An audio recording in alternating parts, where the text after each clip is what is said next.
pada saat muktamar NU di Surabaya atau di Jombang itu saya lupa, ketika Gus Mus mengundurkan diri dari pencalonan Suriah PBNU itu. Mohon maaf Gus Mus bahwa di negeri ini ada dua orang yang saya anggap paling alim agama dan juga alim beragama.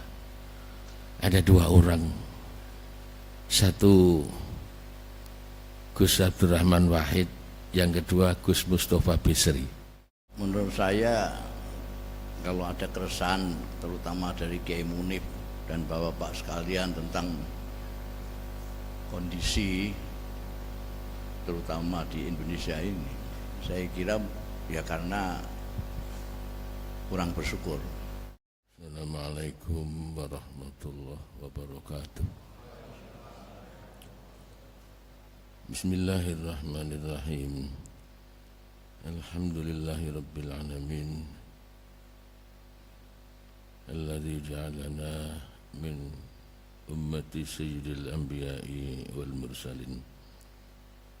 Allahumma salli wa sallim wa barik ala sayyidina wa maulana Muhammadin an-nabiyil amin wa ala alihi at-tayyibin at-tahirin wa ashabihil hudadil muhtadin al-mahdiyin. Ja'alana Allah ayyakum min ibadihi salihin al-faizin al-aminin bi hurmati nabiyihil karim, amin. Amma ba'd. Sanipun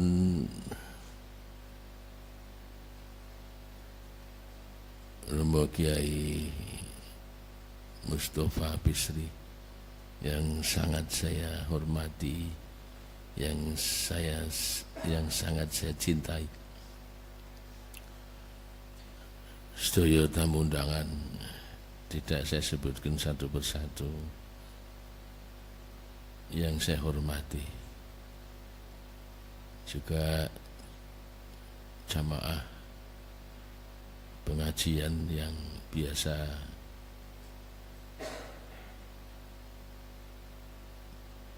diadakan pada setiap hari Selasa malam Rebu.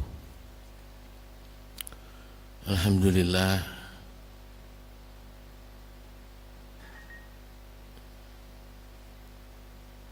wonten dalu menika saged bebagian malih khususipun para tokoh-tokoh pendidikan dari kalangan akademisi juga pondok pesantren yang pada sebelum ada pandemi COVID kita laksanakan setiap sebulan sekali, tetapi karena kondisi dan situasinya kendel saantawis, dan baru kali ini akan kita mulai lagi, dan kita mohon berkah kerawuhan beliau Gus Mustafa di acara ini dan juga di pesantren Giri Kusumo. Mudah-mudahan dengan kehadiran beliau Allah curahkan rahmah dan berkah manfaat untuk kita semua.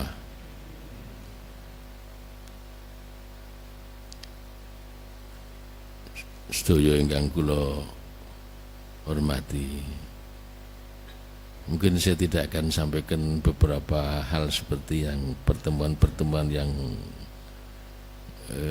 lalu, karena malam ini sungguh saya sangat gembira dan bahagia beliau Gus Mus rawuh di tengah-tengah kita. Tentu beliau nanti yang akan memberikan banyak sekali hal yang perlu kita cermati, yang perlu kita jalankan, yang perlu kita lakukan untuk menghadapi situasi dan keadaan yang kita semua sudah tidak asing lagi. Namun sebelum saya aturkan ini waktu sepenuhnya kepada beliau, saya ingin sampaikan pertama, saya jadikan kesempatan ini untuk pertama silaturahmi kepada beliau, saya, keluarga dan juga pesantren Girikusumo. Yang kedua, saya jadikan momen ini yang memang saya selalu harapkan akan terjadi seperti ini, ujung-ujung kosmos. Saya pernah satu saat pada saat muktamar NU di Surabaya atau di Jombang itu, saya lupa, ketika Gus Mus mengundurkan diri dari pencalonan Suriah PBNU itu. Mohon maaf Gus Mus, bahwa di negeri ini ada dua orang yang saya anggap paling alim agama dan juga alim beragama. Ada dua orang, satu Gus Abdurrahman Wahid, yang kedua Gus Mustafa Bisri. Ini yang paling saya, mohon maaf, ini yang paling saya hormati dan yang paling saya anggap beliau-beliau ini adalah tokoh yang saya rasakan sebagai tokoh yang alim agama, alim beragama. Maka ketika ada muktamar beliau mengundurkan diri, sempat saya agak marah kepada beliau ini, tapi tidak di hadapan beliau, karena saking cintanya saya dengan NU sebagai wadah kita orang Indonesia ini mengamalkan ajaran Islam ala ahli sunnah wal jamaah sebagai Islam yang utuh. Barangkali di pojok sana, di pojok sini, ada di samping sana, di samping ini ada banyak bermunculan paham-paham yang lain, tetapi saya yakini bahwa NU lah Islam yang utuh. Kalau begitu ada Islam yang tidak utuh, iya, ada mungkin tinggal separuh, ada mungkin tinggal 20% dan lain sebagainya, tapi yang utuh adalah ala ahli sunnah wal jamaah atau NU ini. Sehingga waktu beliau mengundurkan diri, saya marah betul ini. Makanya saking cinta saya kepada beliau ini, karena saya pandang tidak ada lagi yang faham tentang ke-NU-an dan bisa menjadi nakoda NU yang untuk menyongsong masa depan ini kecuali beliau-beliau ini. Kali ini saya mohon maaf atas kesalahan dan kurang adab saya kepada beliau, tetapi saya sampaikan lagi sekali lagi bahwa itu saking cinta saya kepada Gus Mustafa Bisri. Mudah-mudahan pada malam ini adalah malam yang berkah. Kelihatannya gerhana bulan juga sudah mulai terang kembali. Mudah-mudahan khususnya warga Nahdlatul Ulama atau umumnya pada orang-orang Islam di negeri ini akan ada masa-masa di mana orang yang sering menyatakan bahwa Islam itu indah. Allahumma amin. Sedaya ingkang semorawuh, kita tentu tahu bahwa kita tidak hanya ditugaskan oleh Allah mengamalkan agama, tetapi juga menyebarkan agama dan berjuang untuk agama. Mudah-mudahan ini menjadi titik tolak yang baik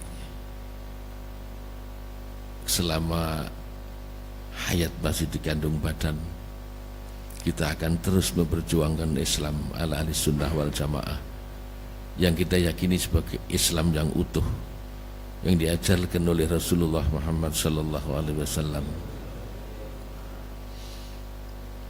kepada umat di seluruh penjuru dunia ini. Saya kira ini yang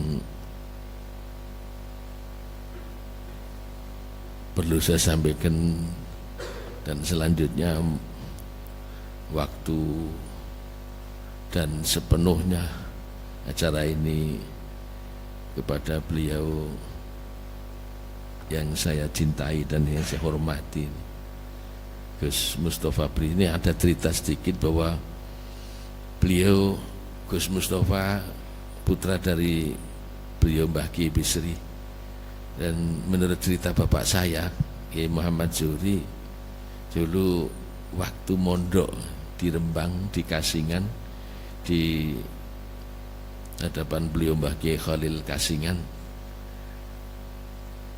beliau bapak saya dan juga Mbah Kiai Bisri, Mbah Kiai Humed Kaliwungu, dan juga satu orang lagi yang ada di Pemalang namanya Mbah Pak Bontos, itu satu kamar.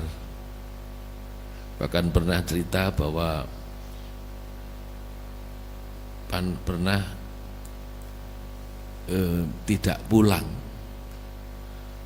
ke rumah waktu hari raya Idul Fitri karena memang tidak punya sangu untuk pulang. Akhirnya beliau berempat ini rembugan untuk mengumpulkan uang sisa dan beli ayam, kalau bahasa kampung ayam kutruk, ayam yang tidak besar itu. Lalu santri 4 ini termasuk Mbah Kiai Bisri, ramanipun Mbah Gus Mus, beliau, ayo dimasak. Mulailah memasak ayam kutruk ini dari jam 9 pagi sampai jam 3 sore baru, kalau bahasa Jawa ini dintas. Apa yang terjadi, ayam ini sudah tidak berupa ayam, kayak bubur, sudah mumut. Lalu Mbah Kiai Bisri ngendika kalih rencang-rencang termasuk bapak saya, iki Mbah Kiai diaturi. Sing Mbah Kiai Bisri matur Mbah Kiai Khalil, wah ini lare-lare masak ayam Mbah, sampun mateng, nyuwun kersa rawuh nderek entuk pun aturi dahar. Sing akhirnya berlima, itu satu nampan itu berlima, Mbah Kiai Khalil dan santri 4 ini. Setelah selesai semua, Mbah Kiai kondur di dalam, lalu santri 4 ini main halma itu ya, tahu ya, wahai halma itu di dalam kamar itu. Lalu agak sore Mbah Kiai ini keliling lagi di pesantren, terutama di kamar yang masih ada santri ini. Ternyata melihat bahwa beliau melihat santri 4 ini setelah makan-makan itu main halma. Lalu Mbah Kiai dengan bijaksananya itu beliau ngambil sendal dari pelataran masjid atau pondok itu. Di sandal itu nek coro bahasane diuncalke dan jatuh tepat di kertas halma itu. Lalu santri 4 ini bingkuluk semua, ya rasanya takut, ya malu dan lain sebagainya lah. Begitu Mbah Kiai kiainya sudah kundur di dalam, itu sandal diangkat, ternyata di tengah-tengah sandal itu ada tembeleknya yang besar. Itu cerita bapak saya ketika hari raya tidak pulang karena tidak punya sangu. Inilah santri-santri yang kita kenal benar-benar dalam nyantrinya itu, sehingga menjadi tokoh-tokoh besar seperti beliau ramanipun Gus Mus menika. Benten santri sakniki tiap minggu pun tuweni kalian bapak ibune mengke dibetake ayam McD nopo. Akhirnya tidak ada yang jadi orang besar, masih kecil terus walaupun sudah besar. Ini cerita sekilas Gusmus. Saya sungguh sangat bahagia ini bisa cerita ini kepada beliau Gusmus. Saya sangat berharap dan saya berdoa beliau Gusmus ini sebagai tokoh panutan saya, dan saya yakin sebagai tokoh panutan NU seluruhnya di negeri ini. Karena saya ulangi lagi, beliau adalah yang saya anggap paling alim agama dan paling alim beragama. Saya sungguh berharap beliau Gusmus pertama panjang umur, yang kedua sehat dan berkah untuk umat.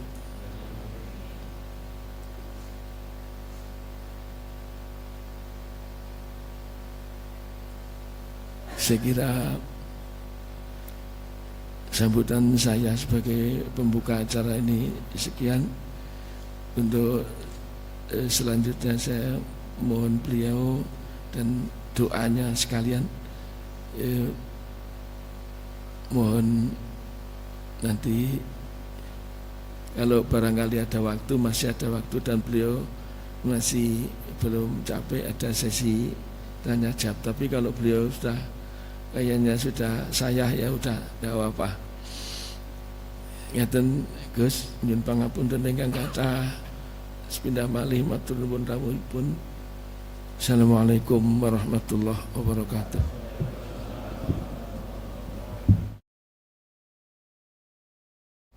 Assalamualaikum warahmatullahi wabarakatuh. Alhamdulillahi rabbil alamin, wassalatu wassalamu ala ashrafil anbiya'i wal mursalin, sayyidina wa maulana Muhammadin wa ala alihi wa sahbihi ajma'in, amma ba'd. Hadaratil afadil, sadatil masyayikh wal asatidhah wal ustazat al-aizza timaizukum, wa fil muqaddimah sahibul fadilah wal karamah Syekh Ma'hadi Kiri Kusumo Kiai Haji Munif Muhammad Zuhri Timaizuh, para tokoh masyarakat, tokoh pendidikan, tokoh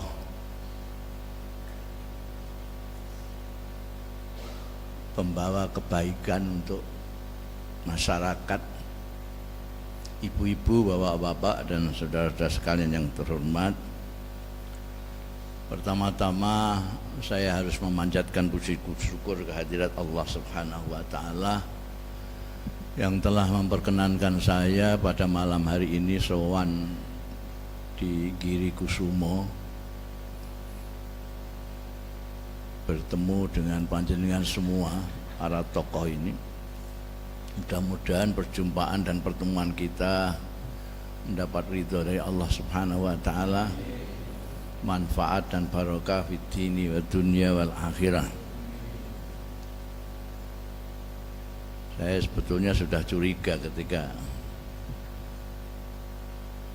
diminta untuk memberikan mau'idhah hasanah, karena biasanya saya diundang mau'idhah hasanah yang dison-dison itu ya mau'idhah hasanah gitu aja. Ini ada temanya. Wah, ini aku curiga ya. Ini mau'idhah hasanah kok ada temanya. Mesti luar biasa. Betul ternyata. Audiennya juga berbeda. Temanya saja medeni wong. Menyegarkan kemanusiaan, rasa kemanusiaan di tengah problematika kebangsaan. Saya mikir, wong aku menuso, aku bangsa Indonesia kok kon bakas menuso, problematika bangsaku. Dan menurut saya rada unik ini. Jadi menurut saya kalau ada keresahan terutama dari Kiai Munib dan bapak-bapak sekalian tentang kondisi terutama di Indonesia ini, saya kira ya karena kurang bersyukur. Menurut saya ini ya. Dan memang syukur itu memerlukan, menghajatkan, mengharuskan adanya kesadaran, adanya anugerah. Mereka yang tidak menyadari adanya kenikmatan, adanya anugerah, tidak akan syukur.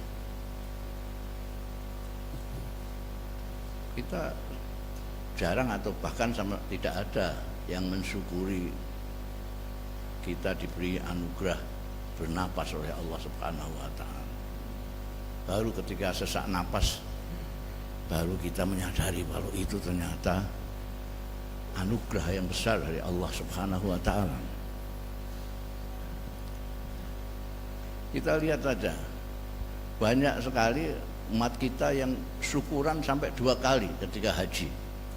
Sebelum haji syukuran, pulang haji syukuran lah. Tapi dia belum pernah mendengar ada orang syukuran karena sholat. Padahal sama-sama rukunnya itu. Kenapa? Karena banyak yang tidak menyadari bahwa sholat itu juga anugerah yang luar biasa dari Allah Subhanahu wa taala. Ada, ini mungkin agak nyerempet-nyerempet dengan tema ya. Anugerah yang paling besar yang jarang atau bahkan tidak kita syukuri adalah kita diciptakan oleh Allah sebagai manusia.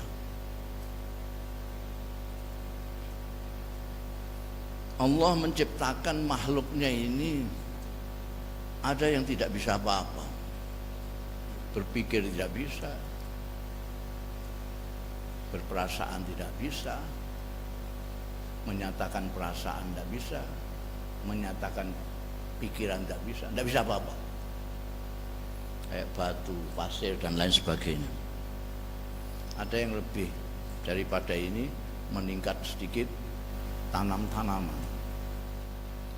Tanam-tanaman itu bisa merasa, bisa berpikir, tapi kita tidak tahu karena mereka, tanaman-tanaman, tumbuh-tumbuhan itu tidak dapat mengekspresikan pikiran dan perasaan.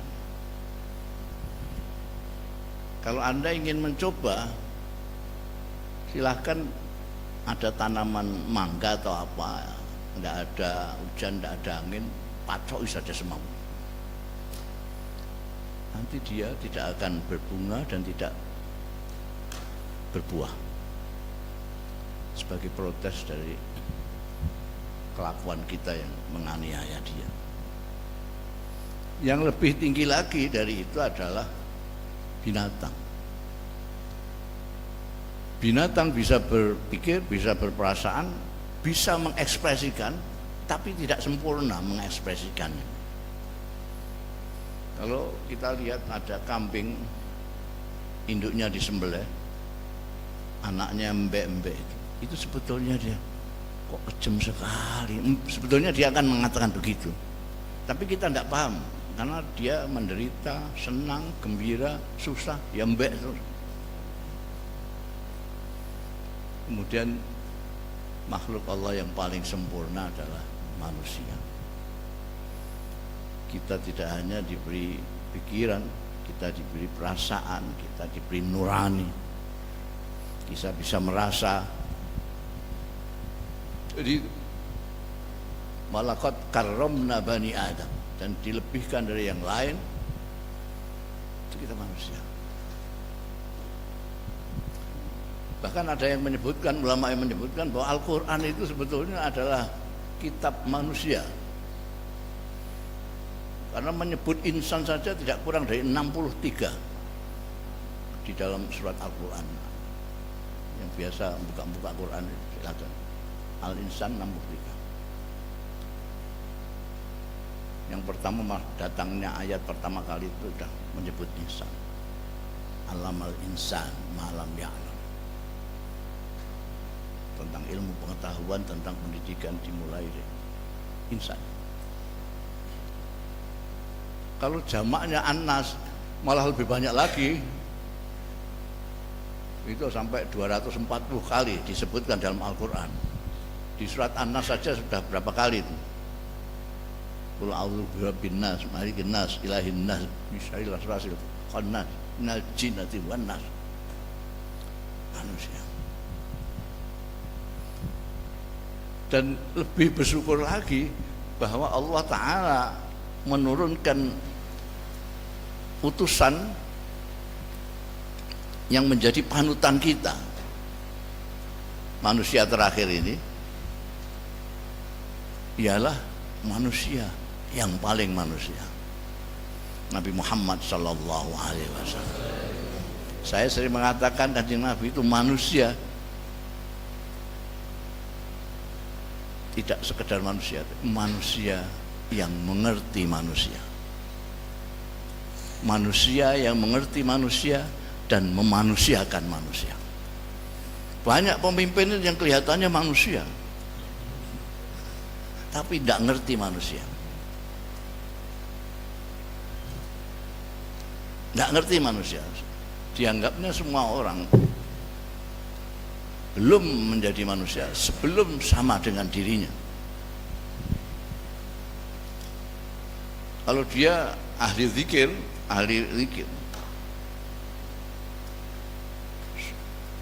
ada orang datang minta ijazah, sini baca ayat kursi ini 35.000 kali ya. Itu artinya dia nggak ngerti manusia. Beliau ya enak saja itu baca 35.000, tapi ini baca Fatihah saja masih gerotal-geradul.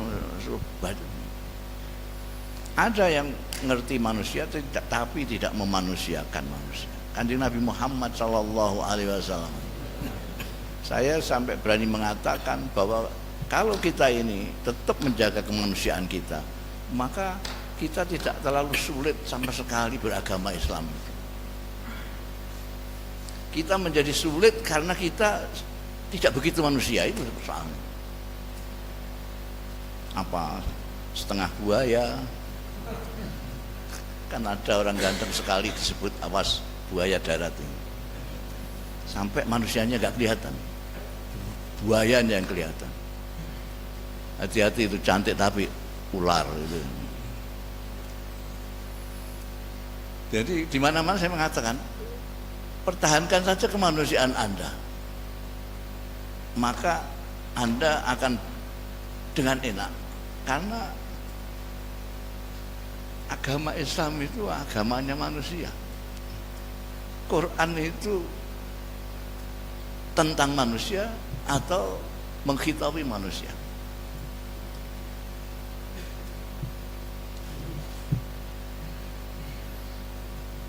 Manusia artinya umumnya manusia. Kalau ada, meskipun itu misalnya serbannya sak ban truk, jenggotnya sak dodong, tapi memberi fatwa di mana orang tidak kuat.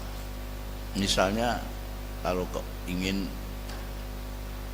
selamat dunia akhirat, sampean puasa 2 hari 2 malam, tidak buka, tidak sahur, pasti itu karangan, bukan dari Kanjeng Nabi Muhammad SAW. Kenapa? Karena manusia pada umumnya itu keberatan itu. Keberatan. Apa yang diperintahkan Al-Quran itu sebetulnya adalah apa istilahnya? Itu sudah lagiannya manusia gitu, sudah. Manusia ya begitu itu. Menghormati orang tua, itu harus manusia sepenuhnya. Kalau tidak gitu ya pitik. Menyayangi yang 6, itu juga sudah lagiannya manusia.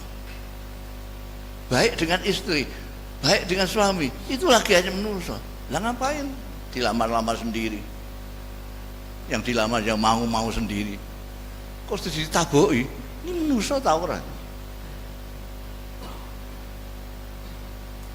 Tetangga, baik dengan tetangga, sudah wajarnya manusia sebegitu itu. Nyembah kepada Tuhan sudah sewajarnya. Kalau menyembah kepada makhluk itu yang tidak wajar, makanya disebut zalim. Jadi tidak wajar. Nah, permasalahannya kadang-kadang kita itu tidak bersyukur bahwa kita diciptakan oleh Allah itu sebagai manusia dan dipimpin oleh pemimpin tertinggi kita yang manusia. Terus cari-cari yang lain, terus bikin sendiri. Ini sudah dibikin oleh Tuhan, gampang untuk manusia karena agama itu bukan untuk Allah tapi untuk manusia. Sudah dibikin sesuai dengan pengetahuan Allah Ta'ala tentang manusia yang ciptaan sendiri. Ini ada yang memberat-beratkan. Sampai adanya aliran ahli sunnah wal jamaah itu karena ada orang yang kepingin ke sana, kepingin ke sini, kepingin tidak iktidal, kepingin tidak tawassut. Maka ulama-ulama ahli sunnah wal jamaah itu menjelaskan dan menempatkan, mendudukkan kembali bahwa kita itu sistem. Coba sekarang ini yang kita lihat dalam masyarakat kita ini. Bangsa Indonesia ini konon kabarnya mayoritas umat Islam. Umat Islam. Jadi kalau Indonesia ini terpuruk, yang paling bertanggung jawab orang Islam lah. Yang paling bertanggung jawab adalah kiai-kiai dan rektor-rektor Islam. Tapi kalau Indonesia ini bagus, maka yang paling harus bersyukur pertama kali adalah mereka-mereka umat Islam. Nah, sayangnya para pendidik-pendidik itu sama dengan pemaham-pemaham Islam yang hanya berkutat memfokuskan diri kepada teks saja dan nas-nas saja.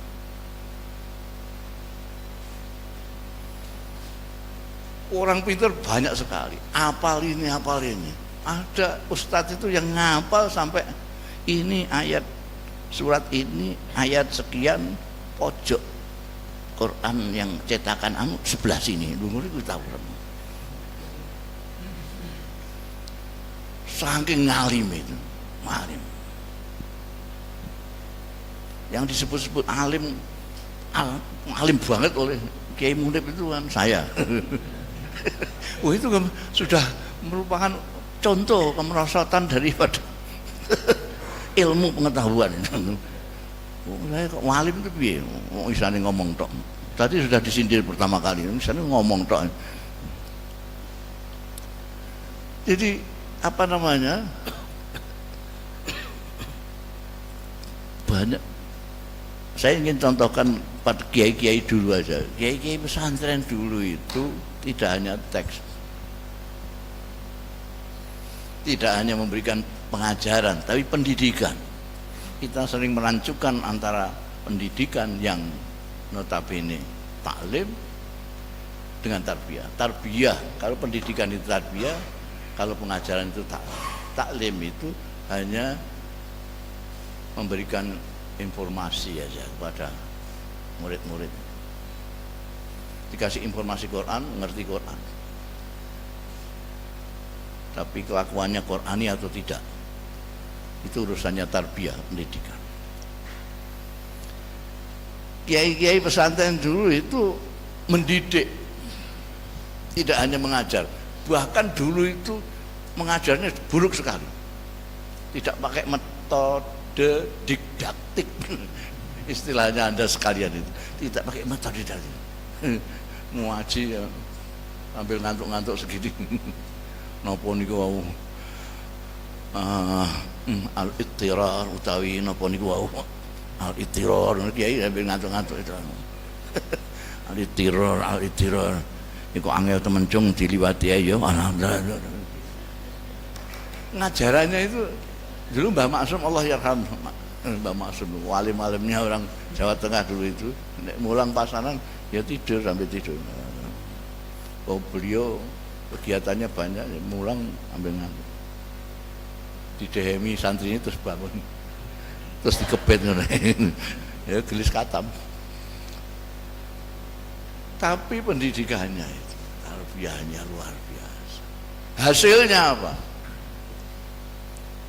Ini mau cocok-cocokan sampai yang ahli-ahli itu.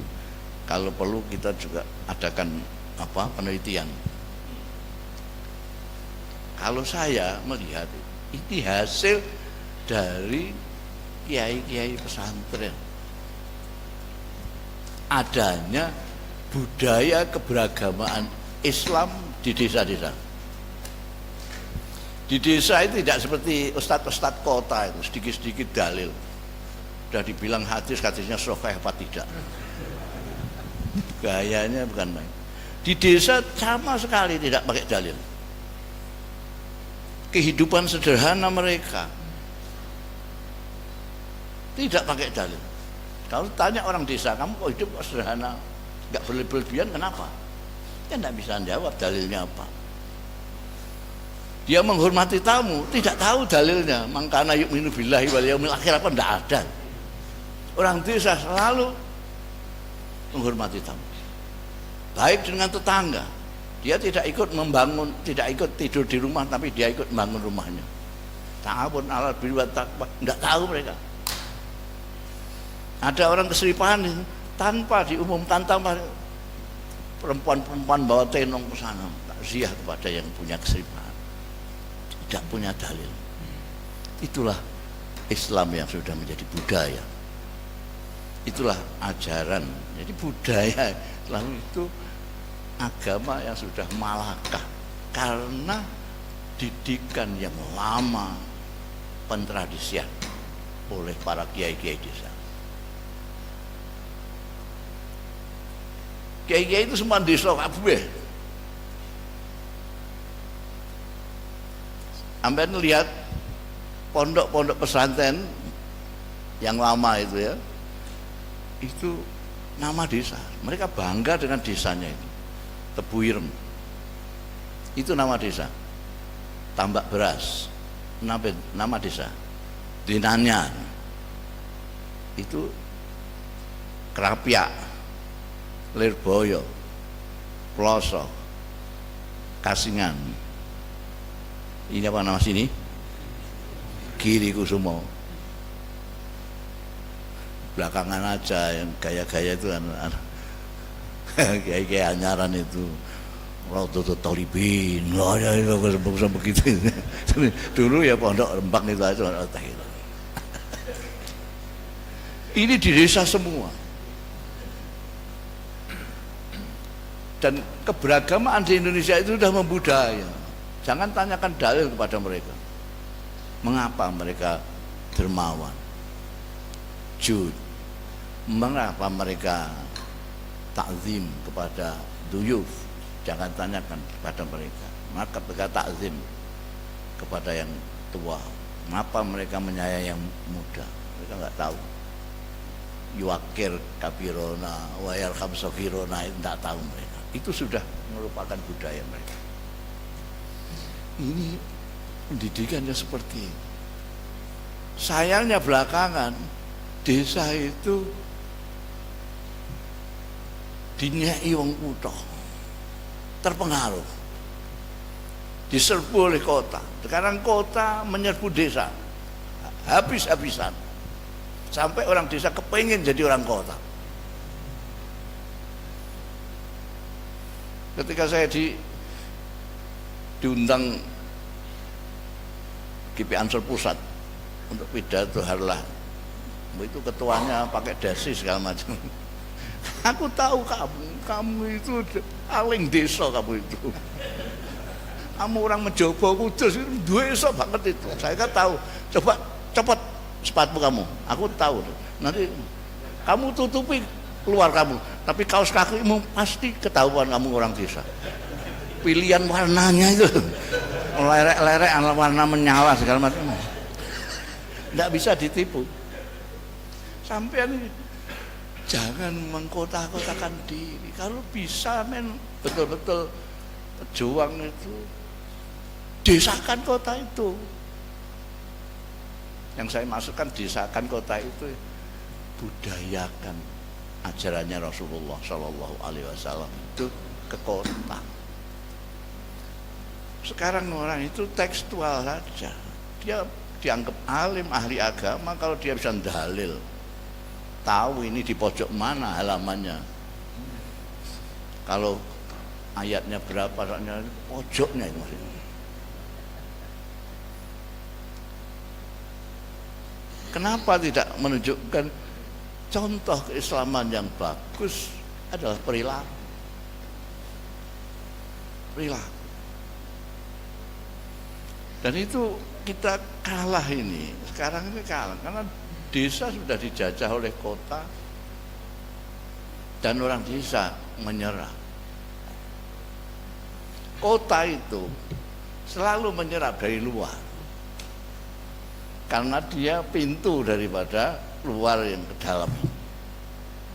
Mode apa saja, baik dari barat itu datangnya ke kota. Desa paling akhir. Ketika ada The Beatles gondrong, datang kok gua gagah ganteng-ganteng. Orang Jakarta pertama kali gondrong itu. Baru Semarang gondrong. Baru Meranggen, baru Giri Kusumo. Ketika Giri Kusumo baru mulai gondrong, model di Jakarta sudah pang. Itu yang Gundul separuh sini yang. Lalu Semarang pang, Surabaya pang itu. Jakarta kalungan, Semarang kalungan, Meranggen kalungan, Giri Kusumo baru kalungan, sana sudah ceplikan. Giri Kusumo ikut ceplikan, sana sudah hidup sudah diketahui. Jadi kota paling duluan. Jadi kalau model-model keberagamaan juga dimulai dari sana. Padahal kita punya model yang sudah bagus, yaitu di desa. Mari kita buka lah kitabnya, kita buka sirah Rasul Shallallahu Alaihi Wasallam. Terus kita contohkan ini orang desa, ini orang kota. Coba perilakunya sih pakai cermin itu, jangan pakai cermin yang lain.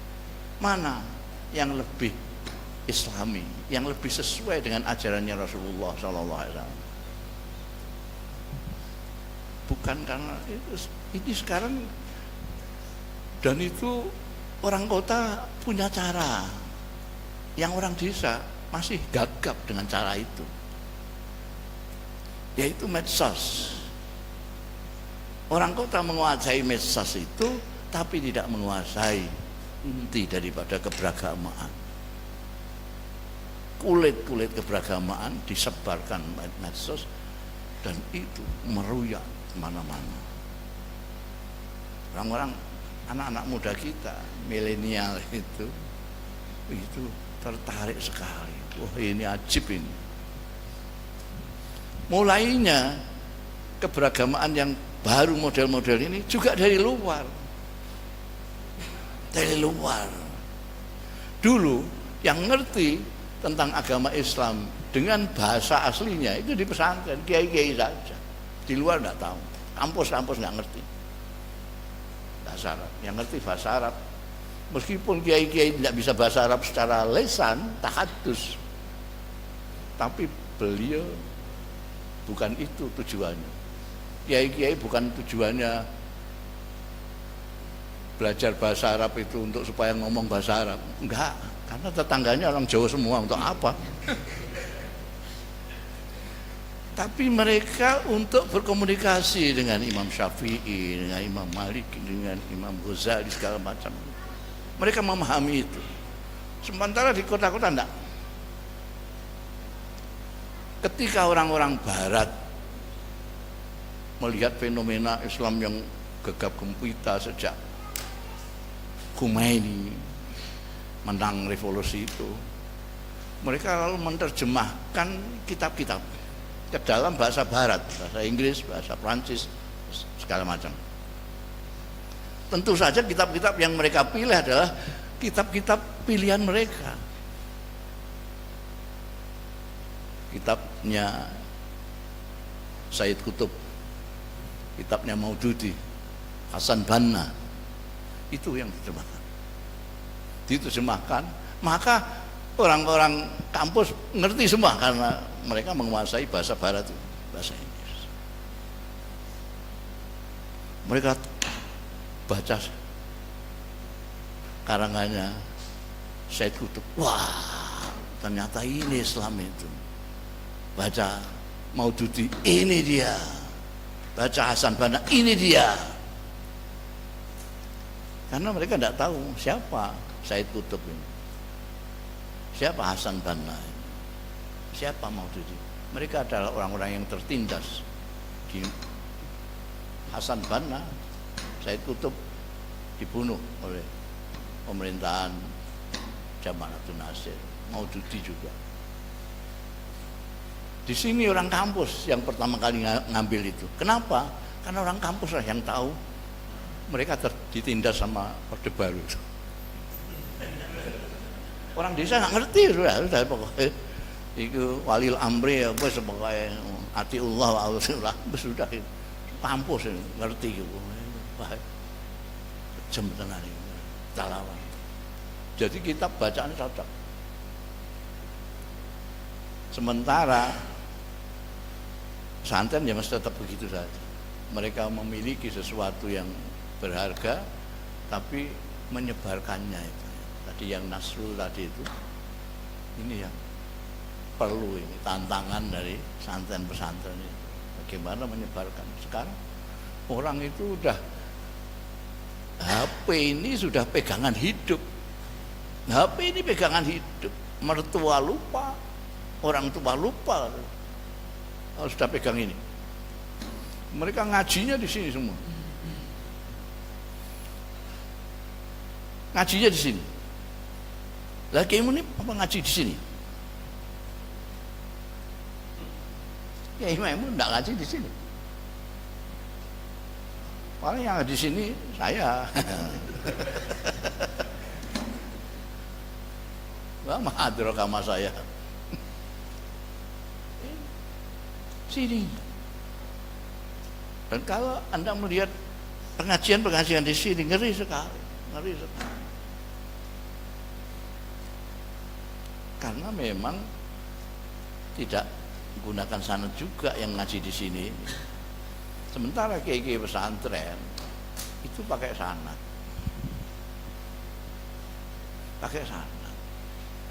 Jadi Kiai Munib dari mana? Minimal dari Kiai Muhammad Zuhri.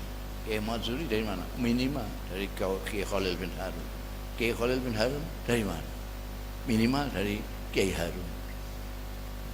Terus sampai ke Syekh Umar Hamdan, Syekh Saleh, Syekh segala macam nanti ke Rasulullah Sallallahu Alaihi Wasallam. Karena itu kebanggaan orang-orang pesantren itu kan dia punya sanad. Pertanggungjawaban ilmiah yang paling bertanggung jawab sanad. Tidak hanya dipertanggungjawabkan di hadapan manusia, tapi di hadapan Tuhan yaumul hisab. Mengapa kamu bisa mengatakan ini dawuhnya Rasulullah Sallallahu Alaihi Wasallam? Bisa dipertanggungjawabkan oleh kiai sampai ke yaumul kiamat. Pertanggungjawaban ilmiahnya itu sampai yaumil qiyamah. Tapi ya itu di dalam nasrun penyebarannya kalah dengan cara-cara mereka. Ketika saya mengatakan ini salah, jawabannya orang milenial, kalau salah kok banyak pengikutnya gitu.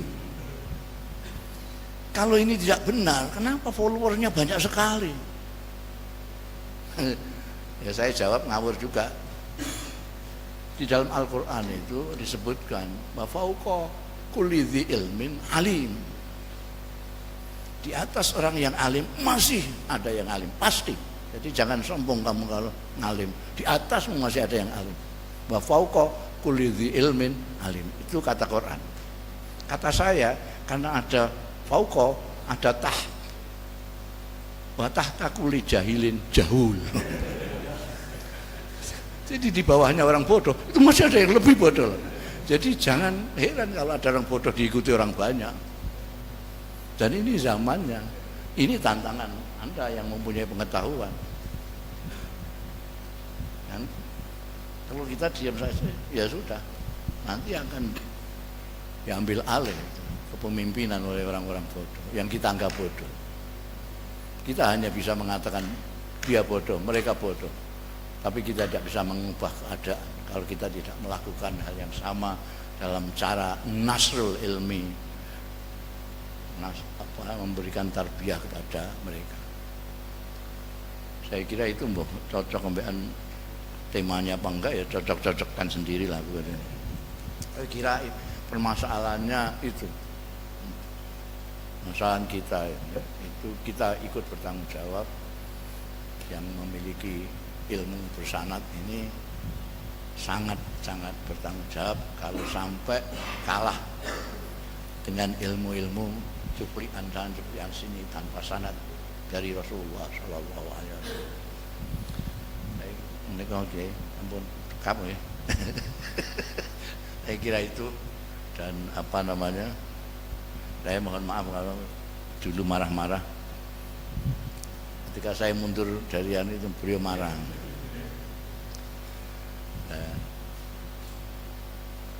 Ada yang kiai tidak tahu, tapi saya sangat tahu sekali. Jadi ada yang jenengan tidak tahu sama sekali, saya tahu sekali. Yaitu bahwa saya itu tidak pantas jadi rais. Jadi yang saya tahu persis itu. Jenengan tidak tahu, tapi saya tahu persis. Saya tidak pantas karena itu. Saya tidak akan melakukan sesuatu kalau saya tidak bisa. Kalaupun bisa ya isa-isa nang ini dia seperti inilah bisa-bisa saya.